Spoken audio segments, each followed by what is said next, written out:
Kiranya Engkau menjamah setiap hati, pribadi lepas pribadi. Kau buka setiap hati dan pikiran kami Tuhan, supaya kami boleh menangkap isi hati-Mu tepat seperti apa yang Engkau inginkan. Terima kasih Tuhan, terima kasih.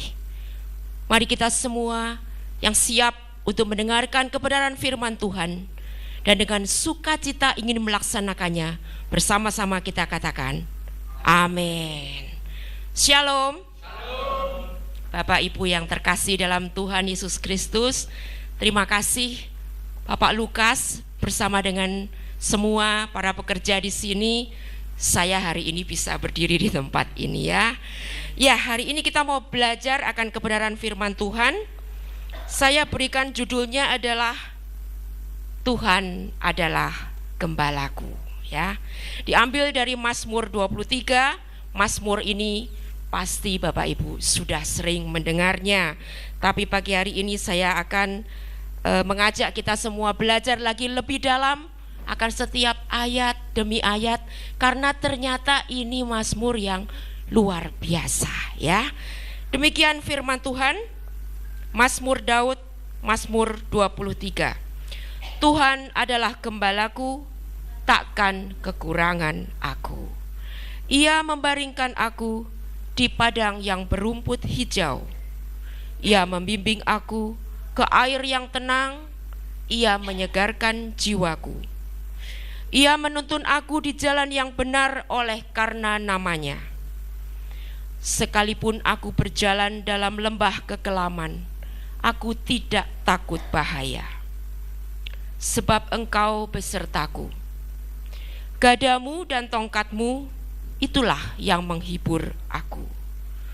Engkau menyediakan hidangan bagiku di hadapan lawanku. Engkau mengurapi kepalaku dengan minyak, pialaku penuh melimpah. Kebajikan dan kemurahan belaka akan mengikuti aku seumur hidupku, dan aku akan diam dalam rumah Tuhan sepanjang masa. Haleluya. Ya, Bapak Ibu, Mazmur yang ditulis oleh Daud.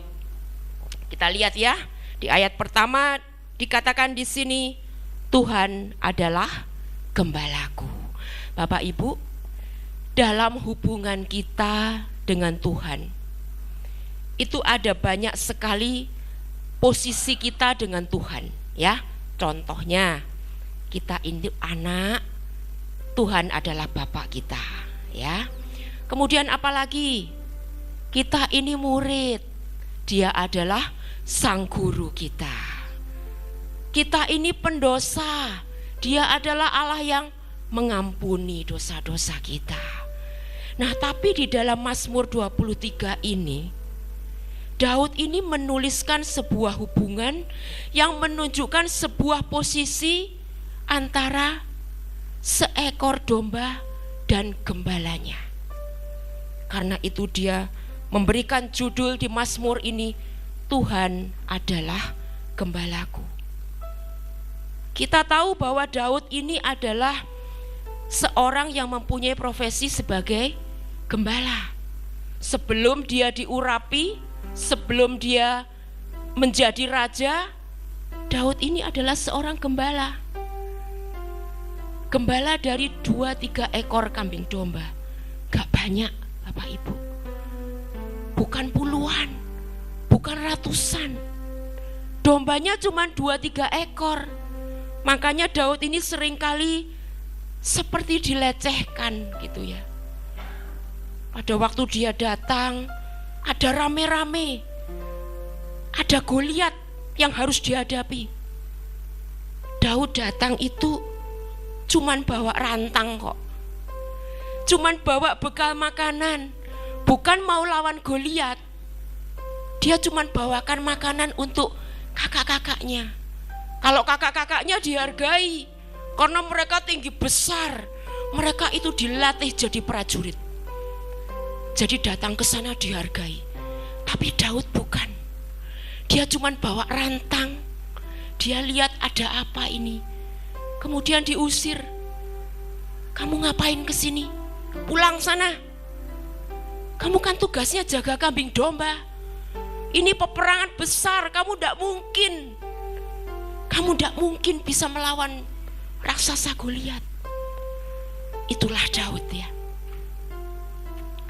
Tapi nanti kita bisa lihat dari seorang gembala yang ternaknya cuma 2-3 ekor, karena hatinya itu melekat kepada Tuhan, Tuhan bisa angkat dia menjadi raja.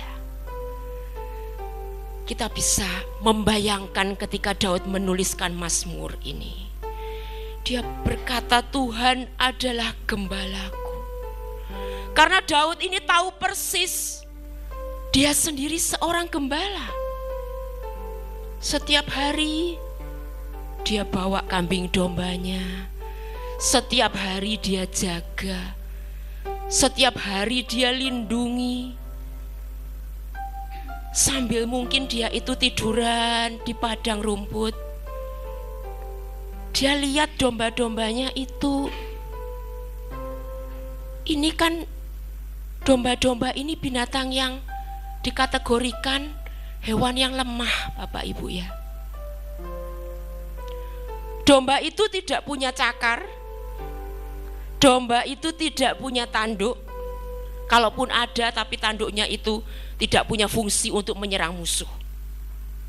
Domba itu tidak punya taring, domba juga tidak punya racun, tidak punya bisa. Jadi dengan apa dia harus melawan binatang-binatang buas yang hendak menerkamnya? Enggak ada. Dia itu sangat tergantung dengan gembalanya. Daud tahu hal itu.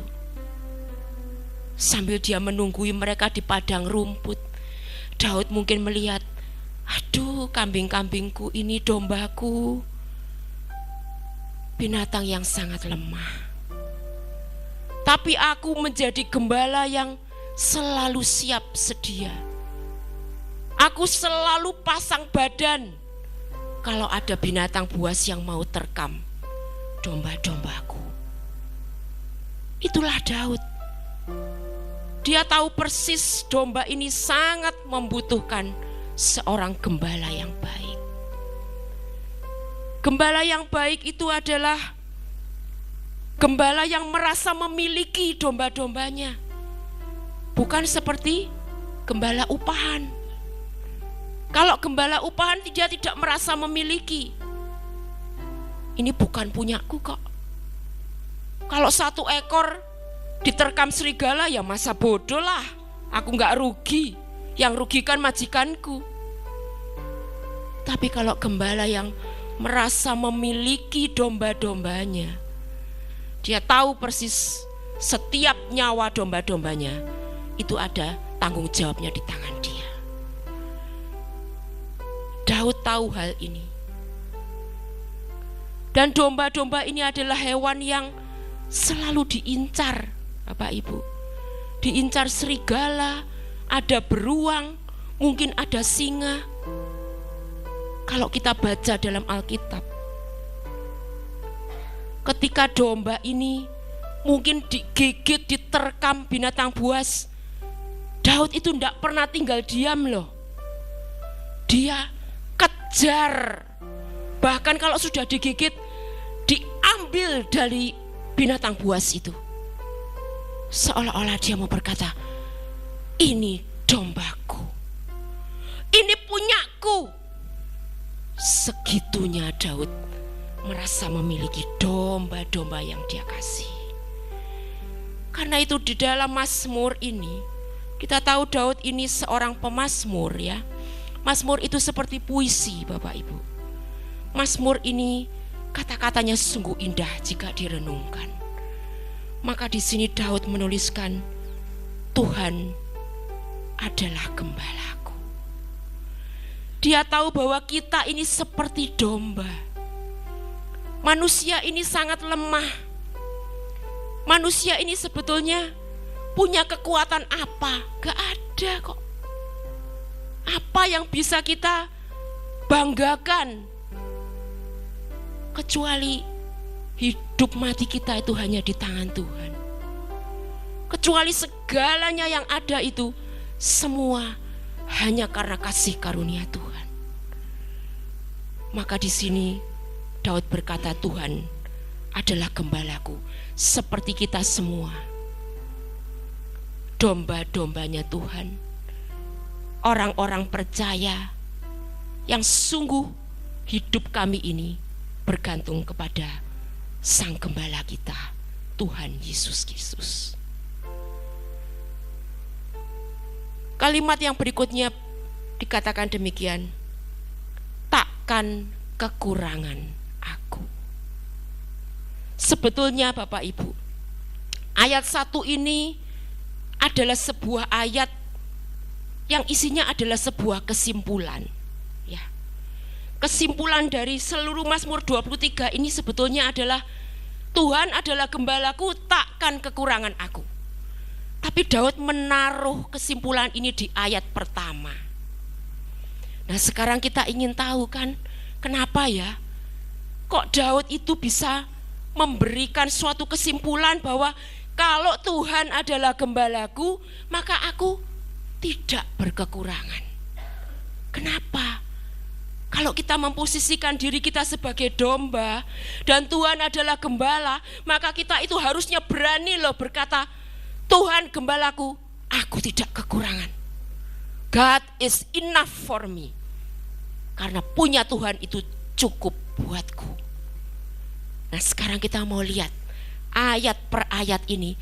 Oh, ternyata ada alasannya. Kenapa kok Daud bisa berkata, Tuhan gembalaku, aku tidak kekurangan. Ayo kita lihat ya. Ayat kedua. Ia membaringkan aku di padang yang berumput hijau. Bapak Ibu, kalau kita ini punya anak kecil ya, anak yang masih bayi, kita kan gendong dia kan, dia belum bisa berdiri, belum bisa jalan ya, kita gendong dia. Kalau kita itu mau membaringkan dia di tempat tidur, bisa nggak dia baring sendiri? Nggak bisa ya, masih kecil kok, belum bisa berdiri, belum bisa jalan. Kalau kita mau taruh dia supaya dia tidur, kita mau baringkan, harus diapakan? Digendong dulu, betul nggak?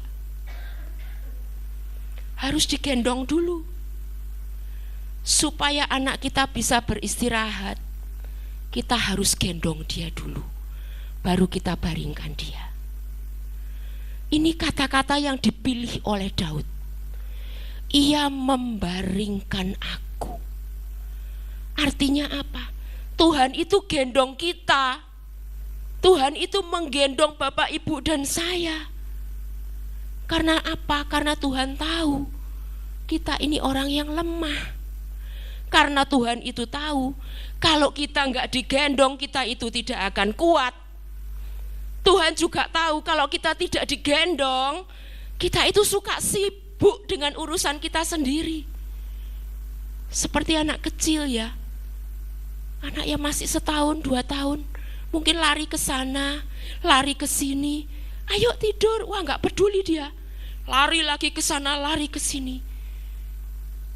Kita perlu menggendong dia. Ayo nak, waktunya tidur ya, istirahat. Lalu kita baringkan dia. Demikian juga dengan Tuhan. Tuhan perlu membaringkan kita. Dan dibaringkannya itu di padang rumput yang hijau. Padang rumput itu berbicara tentang apa? Pemeliharaan Tuhan. Padang rumputnya bukan padang rumput yang gersang. Perlu ditulis di sini, di padang yang berumput hijau. Ini berbicara tentang bagaimana Tuhan menyediakan segala sesuatu dalam kehidupan kita. Dia tidak kasih sesuatu yang buruk. Tuhan itu enggak kasih kita sesuatu yang jelek. Tuhan selalu berikan kita yang terbaik. Seperti padang rumput yang hijau. Ketika digendong, Apa sih yang dirasakan seorang anak kecil atau domba kecil yang digendong oleh Tuhan sebagai gembala? Pasti ada rasa aman, nyaman ya Pak ya, dekat di hatinya Tuhan. Seperti itulah kita. Tapi mungkin kita sering gak sadar Bapak Ibu ya, ketika Tuhan itu sudah dekat dengan kita, kepingin menggendong kita, kepingin membaringkan kita supaya kita itu rest, istirahat. Loh kenapa kok istirahat? Kita perlu beristirahat di dalam hadirat Tuhan. Kita perlu istirahat sejenak dari semua aktivitas kita, semua kegiatan kita sehari-hari. Karena Tuhan sudah rindu dekat dengan kita. Tuhan itu rindu kita itu datang kepada Dia. Oleh karena itulah Tuhan perlu menggendong dan membaringkan kita. Diistirahatkan itu juga berarti Tuhan itu ingin kita itu berserah. Kadang kita itu Bapak Ibu kalau sedang melakukan sesuatu atau mungkin sedang ada masalah, kita akan sering sibuk sendiri ya. Wah ini gimana ya? Wah ini aku harus bagaimana ya? Apa begini? Apa aku ke sana? Tapi ada suatu titik tertentu di mana Tuhan itu mau berkata kepada kita, sudah nak, sudah, kau istirahat, biarkan aku yang bekerja. Ini Bapak Ibu, mengapa Tuhan itu perlu membuat kita stop sejenak. Kau istirahat nak, aku yang akan bekerja, aku yang akan bukakan jalan untukmu. Saya sering Bapak Ibu, dalam kehidupan saya ini bekerja sendiri bersama dengan suami saya ya, kami ini pengusaha. Di dalam banyak hal, di dalam pekerjaan, karena pekerjaan saya ini cukup rumit gitu ya, banyak sekali yang harus kami tangani. Seringkali kami ini juga istilahnya ngalami beberapa jalan yang kelihatannya buntu. Ada komplain, oh kalau gitu diatasi dengan begini. Wah tapi ini gak bisa, waktunya gak pas. Oke, cari supplier lain. Supplier lain bilang, gak bisa bu, bulan depan baru ada barangnya. Waduh, bingung di pikiran kami. Lalu gimana ini? Ada deadline. Kalau deadline saya gak penuhi, saya tuh kena penalti, saya kena denda sekian rupiah. Di situ kadang-kadang saya itu belajar. Saya belajar. Ketika saya ini mulai ngotot, wah ini aja, ini enggak bisa, saya telepon satunya. Wah enggak bisa lagi, telepon lagi yang ini. Enggak bisa lagi, telepon lagi ini. Sampai kadang seharian itu isinya cuma nelpon Bapak Ibu. Karena saya harus cari jalan. Tapi sekarang saya belajar, ketika 1, 2, 3 langkah enggak bisa, saya mau bilang Tuhan, aku angkat tangan. Gak bisa Tuhan, aku nembus gak bisa. Aku cuma percaya pertolongan-Mu ajaib. Saya sudah kapok ngotot Bapak Ibu, karena kejedot-jedot gak ketemu jalan. Akhirnya saya bilang Tuhan, aku angkat tangan. Aku berserah. Sudah Tuhan, ini sudah waktunya aku istirahat. Aku mau tidur. Aku percaya di dalam Engkau ada jawaban. Dan ternyata betul Bapak Ibu. Besoknya, oh saya dapat kabar, Bu ini ternyata begini-begini ya, jadi begini. Ternyata selesai Bapak Ibu. Selesai. Saya sudah diistirahatkan kok sama Tuhan. Saya tidak berani ngotot. Itu ya, Tuhan itu seperti itu. Karena Dia peduli dan sangat peduli. Dia tahu domba itu lemah kok. Mau sampai kayak apa domba gak pernah bisa jadi singa. Mau sampai kayak apa domba gak bisa jadi serigala. Karena itu dia bilang, aku gembalamu, masa kau tidak percaya aku nak? Ya, Tuhan gembala yang selalu ada buat setiap kita. Amin. Nah, saya lanjutkan. Ia membandingkan aku di padang yang berumput hijau, ia membimbing aku ke air yang tenang. Bapak Ibu, pada zaman itu kalau musafir itu berjalan di padang gurun, maka yang pertama kali dicari itu adalah sumber air, ya. Karena sumber air itu sangat penting buat mereka. Di saat panas yang begitu terik, di saat kekeringan yang luar biasa, maka yang dinantikan itu adalah sumber air, oase. Ketika ketemu dengan mata air, wah, maka mereka sukacita sekali. Karena dengan demikian mereka bisa minum dan mendapatkan kesegaran, menjadi tidak haus lagi. Demikian juga dengan domba-domba. Domba juga butuh minum, tapi domba tidak bisa minum di air yang bergejolak. Karena domba ini gak bisa berenang, dia tidak bisa minum di sungai atau arus yang besar, gak bisa. Dia harus dibawa ke mata air yang tenang, baru dia bisa minum dengan tenang, dengan nyaman, sepuasnya. Demikian juga di hadapan Tuhan.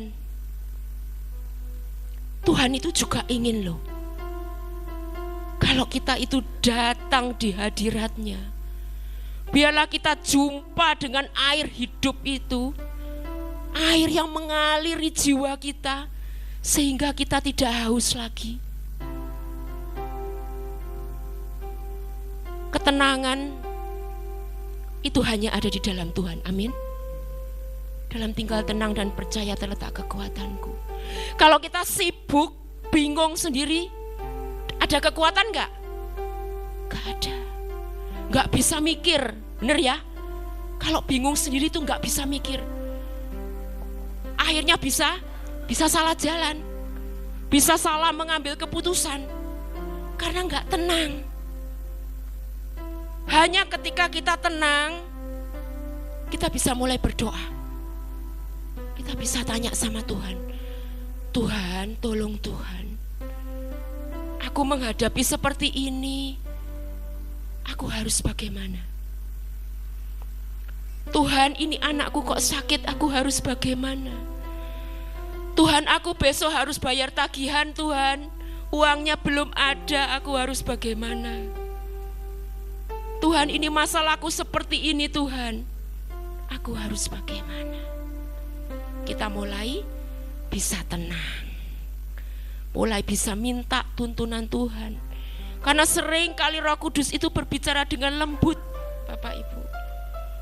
Kalau kita gemrungsu, gak bisa dengar, akhirnya kita berjalan dengan pikiran kita sendiri. Karena itu domba itu perlu dibawa ke air yang tenang. Karena di dalam ketenangan itulah kita bisa menemukan hadirat Tuhan. Sekalipun mungkin masalahnya belum selesai, jawabannya sudah ada apa belum? Belum tentu. Tapi kita bisa mendapat kekuatan. Pada suatu hari saya lagi kerja di kantor, tiba-tiba ada seorang ibu, dia telepon, dia WA saya, Ibu Livia lagi sibuk. Saya jawab, gak apa-apa Bu, ada perlu apa? Ibu, saya boleh gak bicara sebentar? Oh ya silakan, saya bilang. Lalu dia telepon saya dengarkan, dia bilang, aduh Bu, saya sedang dalam masalah besar, dia bilang. Karena ibu ini seorang notaris. Kita tahu notaris itu berurusan dengan hukum, ya, berurusan dengan hukum. Dan hukum itu ya seperti itulah, Hukum itu bisa jahat, bisa tidak adil begitu. Dia bilang, ibu, saya ini kan pekerjaan saya seperti begini-begini. Sekarang klien saya itu menuntut saya, dan saya ini mau dipenjara. Kemudian dia mulai nangis.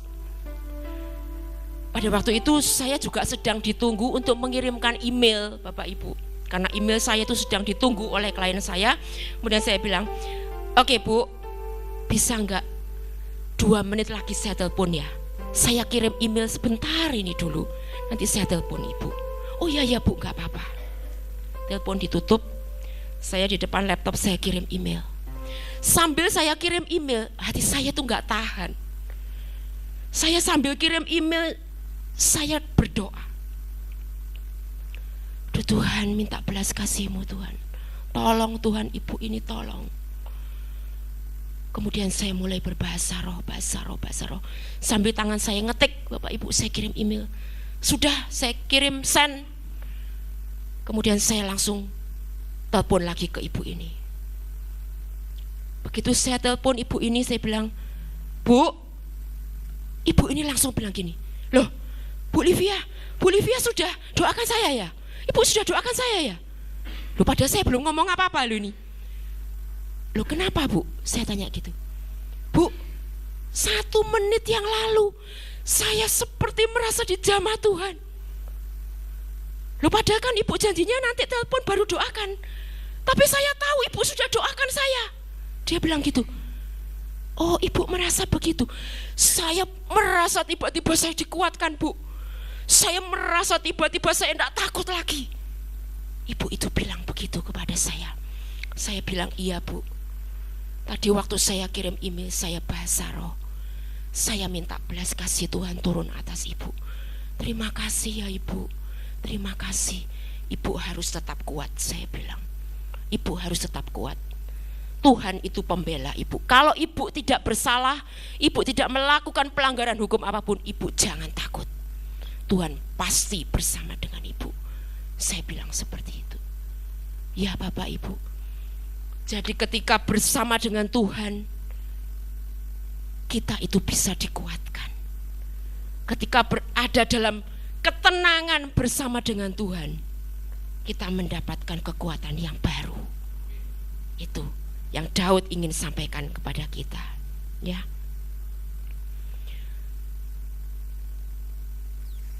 Ayat yang ketiga, ia menyegarkan jiwaku. Bapak Ibu, Tuhan itu ingin kita itu setiap kali bisa mempunyai jiwa yang terus dimurnikan.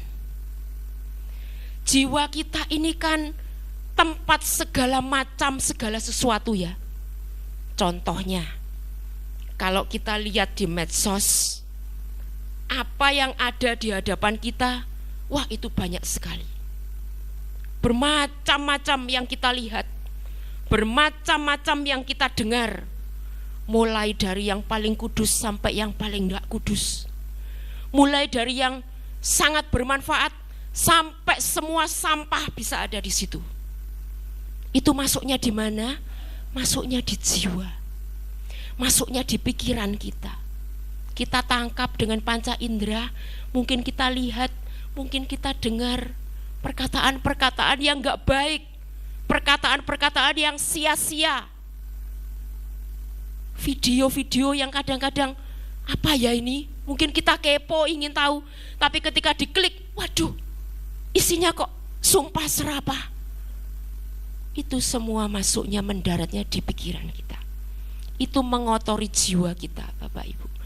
Nah, di sini Tuhan itu ingin, Dia itu ingin menyegarkan jiwa kita, ingin merefresh kembali setiap kita, supaya kita ini lebih dikosongkan dan lebih bisa terima yang daripada Tuhan. Karena kalau sudah penuh dengan sampah, lalu yang ilahi dapat tempat di mana? Lalu yang baik, yang suci, yang kudus, yang mulia, di mana tempatnya? Sudah enggak ada lagi. Karena yang penuh itu segala sesuatu yang daripada dunia, yang tidak berguna. Nah inilah dikatakan ia menyegarkan jiwaku. Kita perlu bawa hati kita, bawa pikiran kita. Ini Tuhan, hatiku dan pikiranku, bersihkan Tuhan, kuduskan, murnikan lagi Tuhan, supaya aku bisa terima dengan maksimal semua apa yang Tuhan mau taruh di dalam kehidupan kita. Itu ya Bapak Ibu. Jiwa ini juga bisa kering. Kering karena apa? Karena dosa bisa. Karena masalah juga bisa. Berbagai macam masalah yang mungkin datang silih berganti. Aduh Bu, sudah berdoa Bu, sudah bosen berdoa. Gak ada tuh pemulihannya. Kok gak selesai-selesai ya? Kok gak sembuh-sembuh ya? Banyak kita kadang-kali ada di titik seperti itu Bapak Ibu.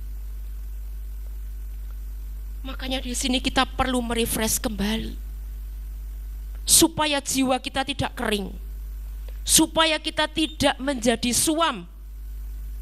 Karena berbagai masalah yang bertubi-tubi itu sangat mungkin membuat kita semakin gugur iman kita, makin hari makin gugur.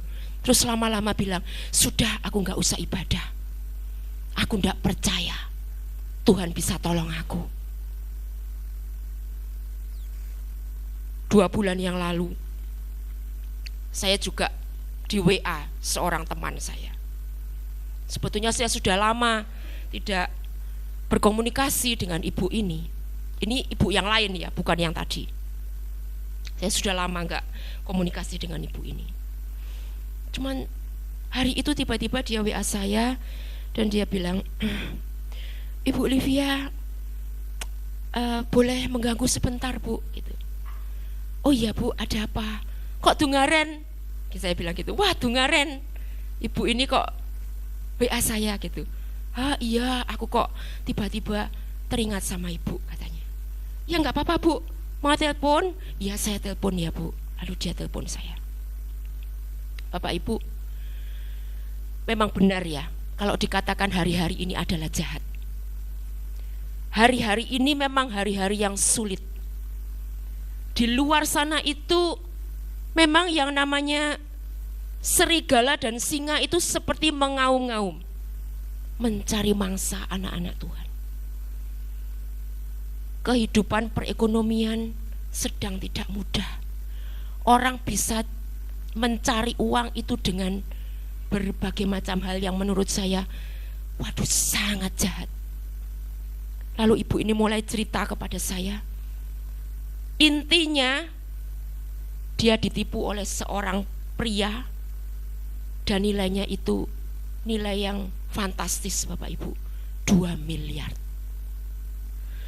2 miliar dia cerita sama saya.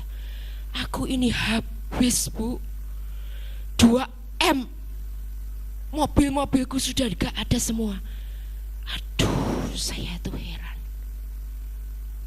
Lalu dia bilang, saya enggak bisa berdoa Bu, saya enggak bisa berdoa, saya enggak bisa baca firman. Saya bilang, Ibu saya tahu perasaannya Ibu, saya tahu posisinya Ibu, saya juga pernah ngalami saya ada di titik-titik terendah. Saya tutup mata mau doa enggak bisa Bu Livia. Iya Bu, nanti kita doa ya, saya yang doa, saya bilang gitu.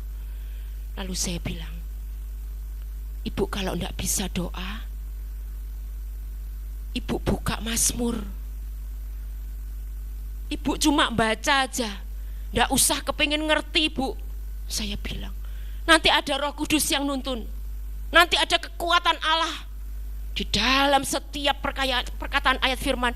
Firman itu hidup, kuat dan tajam. Amin. Ibu enggak usah repot-repot bagaimana, nangis saja juga enggak apa-apa Bu. Saya bilang, asal Ibu datang kepada Tuhan. Mazmur 23 Ibu baca, jangan baca yang lain ya Bu. Kalau hati Ibu lagi gundah, lagi susah, jangan baca bagian-bagian yang lain. Ibu baca Mazmur saja. Mazmur ini sebuah penghiburan. Saya bilang, oh iya bu. Dia bilang begitu. Nggak tahan bu, nggak tahan. Saya bilang, ibu masih punya iman sama Tuhan kan? Masih Bu Livia, masih. Dia bilang gitu. Oke. Jangan ibu tinggalkan Tuhan ya. Saya bilang gitu. Itu harta bu, saya tahu 2 miliar nggak sedikit. Saya tahu itu nggak sedikit. Tapi Tuhan bisa pulihkan ibu. Kemudian saya doakan ibu ini.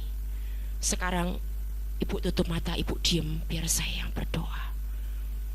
Kemudian saya mulai doakan dia. Itu Bapak Ibu ya. Saya percaya setiap kita selama masih di dunia, masih hidup, gak ada satupun yang kebal terhadap permasalahan ya. Pasti setiap kita punya pergumulan-pergumulan. Tapi kita boleh percaya, ketika kita memposisikan diri sebagai domba, Tuhan itu gembala yang menggendong kita. Tuhan itu gembala yang menyejukkan jiwa kita. Ketika jiwa ini sedang sakit, ketika jiwa ini sedang lemah, ketika jiwa kita mungkin kita merasa, aduh aku seperti mau gila ini. Banyak Bapak Ibu saat-saat ini orang yang mengalami seperti itu. Tapi ayo kita mau tetap kuat bersama dengan Tuhan. Percaya Bapak Ibu ya. Haleluya, puji Tuhan. Ya, saya lanjutkan. Ia menuntun aku di jalan yang benar oleh karena namanya. Domba itu adalah hewan yang tidak tahu arah. Mengapa kok para gembala itu seringkali membutuhkan pertolongan dari anjing-anjing gembala? Ya, karena anjing-anjing gembala ini bisa menggiring domba-domba itu untuk kembali ke kandang. Coba kalau nggak ada gembalanya, nggak ada anjing gembala, wah itu domba bisa kemana-kemana. Dia kadang-kadang bisa jebur ke jurang, dia bisa ke bukit-bukit, dia bisa lari kemana-mana, karena dia nggak bisa tentukan arah.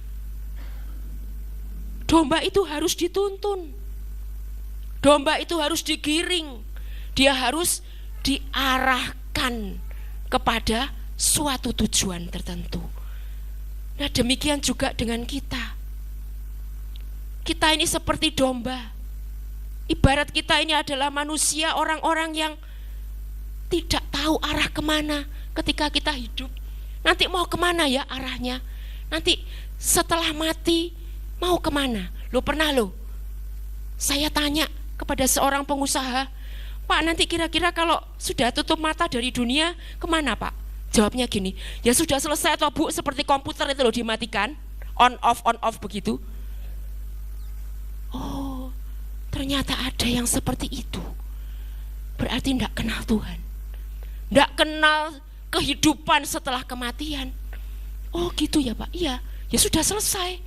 Oh jadi selama hidup di dunia, ya enak-enak, gak peduli ini dan itu, gak peduli hidup benar. Oh nanti setelah selesai mati seperti komputer dimatikan, selesai. Di sini dikatakan ia menuntunku ke jalan yang benar, karena kita itu nggak tahu Bapak Ibu. Tapi setelah kita percaya jalan keselamatan hanya ada di dalam Tuhan Yesus, ini loh jalannya kita. Ini jalan keselamatan kita satu-satunya. Kalau berbagai macam persoalan hidup dikatakan ada banyak jalan menuju Roma, silakan. Tapi jalan keselamatan hanya ada di dalam satu nama, Tuhan Yesus Kristus. Tidak ada yang lain. Jangan ditawar-tawar ya. Hanya satu, Tuhan Yesus Kristus saja. Dan di sini juga dikatakan menuntun di jalan yang benar itu karena kita itu seringkali juga enggak tahu jalan-jalan dalam kehidupan kita selama kita masih hidup di dunia. Itu kita kan seringkali bimbang ya Bapak Ibu, mau mengambil keputusan enaknya yang ini atau yang itu ya. Enaknya saya bersikap seperti apa ya. Pasti pernah ngalami ya, semua pernah ngalami yang seperti itu ya.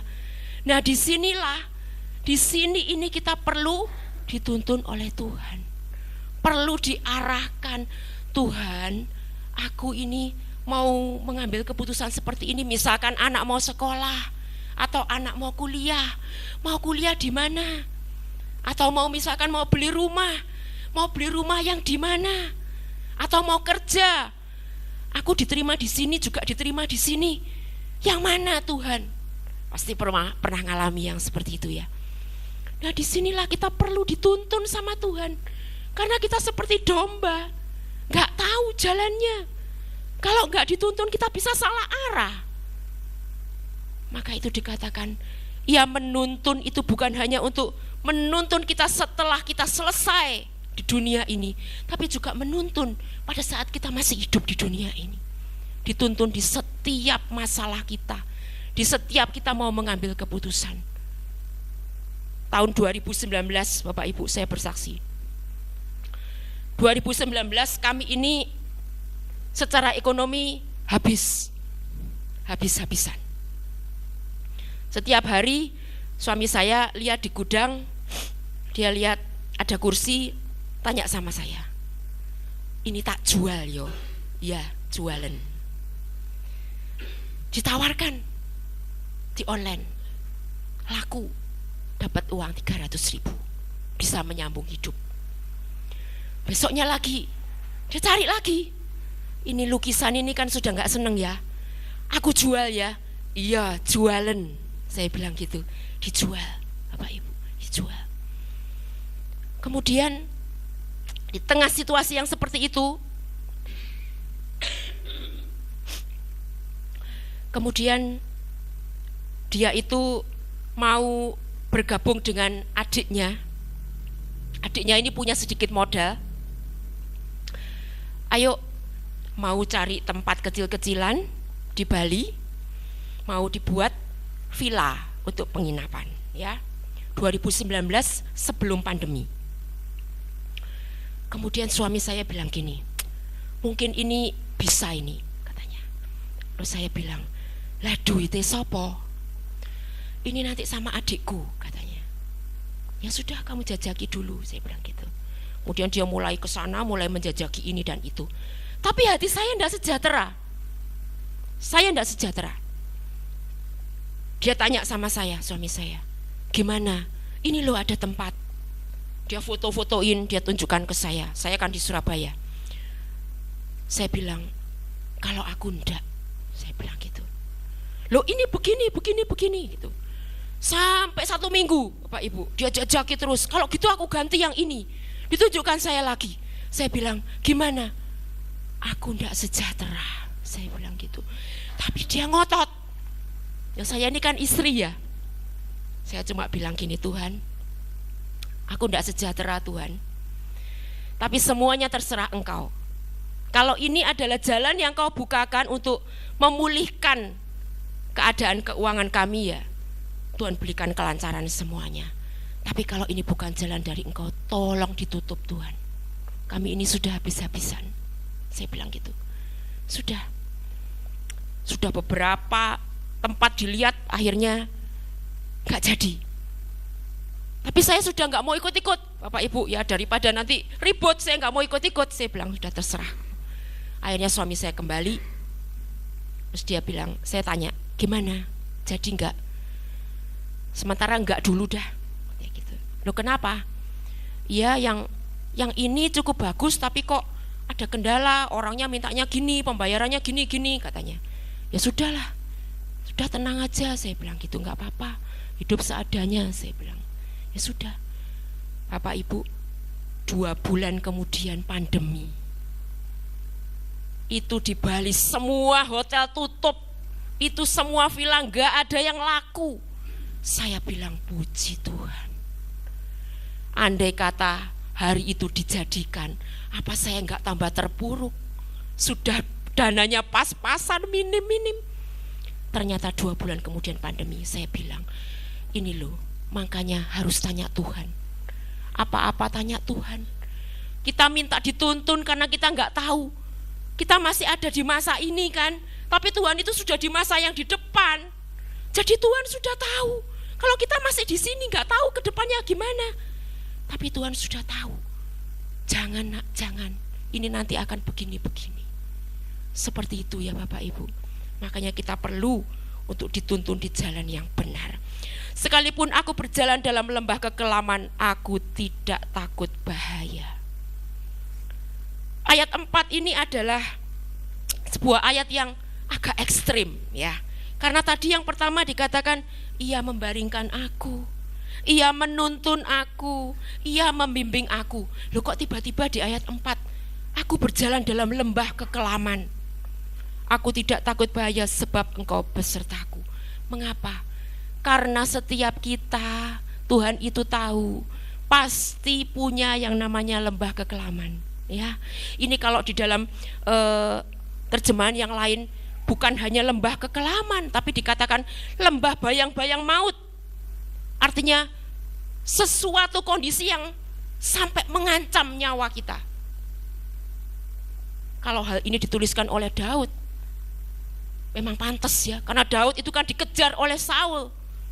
Bukan hanya dikejar, tapi diancam akan dibunuh. Maka itu Daud bisa berkata, sekalipun aku berjalan dalam lembah kekelaman, aku tidak takut bahaya. Ada masa-masa, tempat-tempat di mana kita ini berada di lembah-lembah kekelaman. Tapi mengapa? Kenapa kok dituliskan di ayat 4 ini? Kan enak yang tadi ya, ia menuntun, ia membaringkan. Itu kan enak. Karena apa? Karena Tuhan itu mau bawa kita ke tempat yang lebih baik, Bapak Ibu. Kita ini manusia yang kalau selalu semuanya enak, kita tidak akan pernah mencapai suatu titik punya keintiman bersama dengan Tuhan. Pernah merasakan enggak ketika masalah itu berat sekali, yang tadinya doanya 5 menit jadi 1 jam loh. Yang tadinya baca firman cuma 5 ayat bisa 5 pasal akhirnya. Karena Tuhan ingin kita itu dekat bersama dengan Dia. Tuhan memang izinkan ujian buat kita, supaya kita datang kepada Dia, supaya kita lebih dekat lagi kepada Dia. Dan disitulah kita bisa berkata bahwa aku tidak tahu Tuhan hanya dari kata orang, tapi aku ngalami sendiri jalan bersama Tuhan. Ayub kan berkata gitu ya. Bukan cuman orang itu bersaksi, tapi aku ngalami sendiri hidup berjalan bersama dengan Tuhan. Intinya kekristenan itu kan bukan agama Bapak Ibu, tapi realita hidup berjalan bersama Tuhan. Seperti itu. Karena itu perlu memang kita itu dibawa ke lembah-lembah kekelaman. Tapi ketika saat kita mengalami seperti itu, Daud berkata, aku tidak takut bahaya. Berani enggak? Ketika kita di lembah-lembah seperti itu, ketika kita dalam keadaan yang terburuk itu, boleh nangis, tapi selesai nangis kita berkata, Tuhan, aku tidak takut. Tuhan, aku berani, bukan karena aku kuat, tapi karena Engkau bersama dengan aku. Itu Bapak Ibu ya. Nah, di sini dikatakan, sebab Engkau besertaku, gadamu dan tongkatmu itulah yang menghibur aku. Gada ini adalah senjata ya. Bentuknya itu dari logam, dan ini cukup berat. Ini dibawa untuk menjadi senjata. Senjata bisa dipakai untuk mengusir binatang buas, tapi kadang-kadang juga bisa untuk membuat pukulan-pukulan kecil kepada domba-domba yang nakal. Ya, kalau domba itu bandel, digiring ke sana, dia lari ke sana. Mungkin sering lihat ya gambar-gambar di mana Tuhan itu sampai tolong seekor domba yang mungkin lagi nyungsep ke jurang, atau mungkin lagi terjepit di tengah semak duri. Nah, di situ kadang mungkin sedikit diberikan pukulan-pukulan kecil. Gada ini berbicara tentang didikan Tuhan. Gada ini berbicara tentang mendisiplinkan manusia roh kita. Manusia roh kita ini perlu didisiplinkan, perlu diberi makan, tidak bisa didiamkan. Karena apa? Karena yang dari dunia itu juga tidak pernah berhenti untuk terus mempengaruhi anak-anak Tuhan. Karena iblis itu tidak pernah berhenti loh Bapak Ibu. Dia tuh selalu observasi, mengintimidasi, mengamat-amati. Kapan ya bisa aku jatuhkan? Dia tahu titik lemah kita. Dia tahu setiap kita di mana lemahnya. Dan di saat kita sedang ada di titik itu, biasanya dia akan menyerang. Karena itu jangan malas. Kita perlu mendisiplinkan manusia roh kita. Kadang harus ditegur, ya. Kadang harus rajin. Kadang harus mengalahkan kedagingan kita, mengalahkan hawa nafsu kita. Seperti itu Bapak Ibu. Gada itu berbicara tentang didikan Tuhan di dalam hidup kita. Kemudian yang satunya adalah tongkat. Tongkat itu bicara tentang otoritas. Otoritas itu artinya apa? Otoritas itu kuasa. Tongkat itu bicara tentang kuasa. Bagaimana kuasa itu bekerja dalam kehidupan kita? Ketika kita ada dalam suatu masalah atau apapun, kita ini harus selalu ingat dan sadar bahwa di dalam kita ini ada kuasa. Lidah bibir kita itu memperkatakan perkataan-perkataan yang penuh kuasa. Karena itu jangan sampai dari satu sumber itu keluar sampah dan juga keluar sesuatu yang baik dari satu mata air. Kalau kita punya lidah bibir dipakai untuk memperkatakan segala hal yang baik, supaya ketika pada waktunya kita memperkatakan sesuatu itu ada power yang keluar dari perkataan kita. Ya, ada kuasa. Dikatakan bahwa ada kuasa untuk menginjak ular dan kalajengking. Jadi kalau kita sudah merasa ada suatu himpitan seperti apa Bapak Ibu, ayo diperkatakan. Jangan diam saja. Jangan cuma berdoa, tapi kita juga perlu nyerang. Perkatakan, di dalam hidupku dan perkataanku ada kuasa. Aku diberi kuasa untuk menginjak ular dan kalajengking. Karena sekarang itu Bapak Ibu, orang itu kalau nggak suka dengan rekan sekantornya, menghadapinya bukan secara terang-terangan begini muka dengan muka, tapi mulai pakai kuasa gelap. Ya, jadi saya juga tahu sendiri teman saya yang di Jakarta. Jadi dia itu seorang manajer, tetapi mungkin orangnya ini karena terlalu agak keras gitu ya. Jadi bawahan-bawahannya itu kalau gak suka dengan dia, nyerangnya pakai kuasa gelap. Seolah-olah di depannya itu masih pagi Pak, pagi Bu, baik. Tapi dia nyerang pakai kuasa gelap. Itu Bapak Ibu. Jadi kita perlu tahu, ketika kita bersama dengan Tuhan, ada tongkat otoritas, ada kuasa dalam lidah bibir kita untuk memperkatakan sesuatu yang penuh kuasa. Itu tongkat ini juga berbicara tentang kasih. Karena tongkat gembala itu bentuknya seperti huruf S begini ya. Nah, untuk apa sih? Itu loh, untuk ngambil domba kalau dia mulai lari, lalu ditarik. Ya, digantol ya Pak ya, diambil, diarahkan lagi, didekatkan lagi. Ayo sini, kamu jangan ke sana, ke sini, jangan ke sana. Jadi tongkat itu juga berbicara tentang kasih. Kasih ini berbicara tentang pendamaian. Kasih itu berbicara tentang kasih Tuhan kepada setiap kita. Apapun yang pernah kita lakukan, segala dosa-dosa kita di masa lalu, jangan pernah sungkan dan jangan pernah enggan, jangan pernah takut datang kembali kepada Tuhan. Ya, Tuhan itu adalah gembala yang selalu mencari domba-dombanya. Yang satu aja hilang, 99 ditinggal, dia tetap cari yang satu ini. Enggak, walaupun cuma satu ini anakku kok, walaupun cuma satu ini buah hatiku. Seperti itulah kita di mata Tuhan. Dia seorang gembala yang baik. Ayat 5. Engkau menyediakan hidangan bagiku di hadapan lawanku. Engkau mengurapi kepalaku dengan minyak, pialaku penuh melimpah. Bapak Ibu, ketika saya membaca ini, saya berpikir bahwa Tuhan itu menyediakan hidangan di hadapan lawan kita. Padahal harusnya kalau di hadapan lawan kita, kita kan harusnya bertarung ya. Kalau ada musuh kan kita harusnya bertanding ya. Kalau ada musuh kita harusnya kan melawan dia ya. Tapi kok Tuhan malah kasih makanan.